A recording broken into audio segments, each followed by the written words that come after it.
ప్రభువైన యేసుక్రీస్తు నామానికి మహిమ కలుగును గాక. యేసుక్రీస్తు నామములో మీ అందరికి వందనాలు. దేవుడు మిమ్మల్ని దీవించి బలపరచును గాక. దేవుని యొక్క వాక్య భాగాన్ని చదువుకుందాము. సామెతల గ్రంథం 13వ అధ్యాయము 22వ వచనము.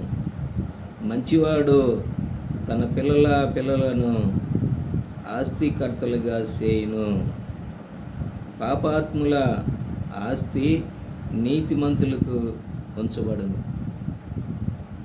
ఏందంటే ఈ వాక్య భాగం, దీనిలో దేవుడు చాలా చక్కగా మరి రాజైన సొలొమోనుకి జ్ఞానం ఇచ్చి, ఆ జ్ఞానం ద్వారా దేవుని యొక్క వాక్యాన్ని రాయించి పెట్టినాడు.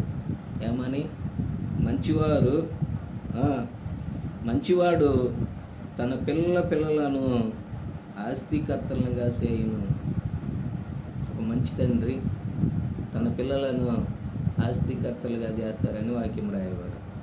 నిజంగా మళ్ళీ కింద చాలా చక్కనైన మాట, పాపాత్ముల ఆస్తి నీతిమంతులకు ఉంచబడును. పాపం చేసి సంపాదించే ఆస్తి నీతిమంతులకి ఉంచబడుతూ ఉన్నదని వాక్యం రాయబడింది. మరి ఈ మాట ఎంతవరకు సత్యము అంటే, నిజమే, ఈ మాట చాలా వరకు సత్యము. ఎందుకో తెలుసా? పూర్వకాలంలో నోవాహు అనే ఒక భక్తుడు ఉన్నాడు. దేవుని నమ్ముకున్నాడు, దేవుని యందు భయభక్తులు కలిగి ఉన్నాడు. వచ్చే తీర్పుని, ఉగ్రతను గురించి మరి తెలుసుకున్నాడు, దర్శనం చూడగలిగినాడు. తన కోసము తన ఇంటి వారి కొరకే వాడను సిద్ధపరచుకున్నాడు. ఎందుకంటే ఆనాటి కాలంలో భూలోకమే చెడిపోయి ఉన్నది, మనుషులు తమ మార్గాన్ని చెరిపివేసుకున్నారని వాక్యం రాయబడింది. ఇక దేవుడి యొక్క మాట కానీ, దేవుడి యొక్క వాక్యం కానీ వినే స్థితిలో ప్రజలు లేరు. కాబట్టే తీర్పు ఆ సమయంలో వచ్చినప్పుడు మరి పాపాత్ములతో పాటు కూడా నీతిమంతుల్ని చంపటం ఆయనకి ఇష్టం లేదు. కాబట్టి ఆ తరము వారిలో నీతిమంతుడు ఒక్కడే నోవాహు కనపడ్డాడు. నిజంగా ఆ తర్వాత అంతా మనకు బాగా తెలుసు అండి. వీళ్ళందరూ కూడా భూమి మీద ప్రతిదీ కూడా తుడిచివేయబడ్డప్పుడు, ఆ జలప్రలయం అయిపోయిన తర్వాత వాళ్ళ ఆస్తి అంతా కూడా ఆ యొక్క నోవాహు కుమారులకి, నోవాహుకే దక్కినది.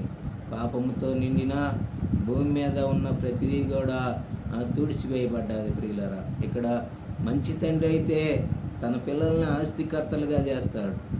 మరి రెండవ యొక్క వచనం ఏమని, రెండవ పంక్తిలో ఏమని రాయబడుతుంది? పాపాత్ముల ఆస్తి నిజంగా చాలా చక్కగా రాయబడుతున్న మాటలు, నీతిమంతులు కొంచబడును. పాపాత్ముల ఆస్తి నీతిమంతులకి.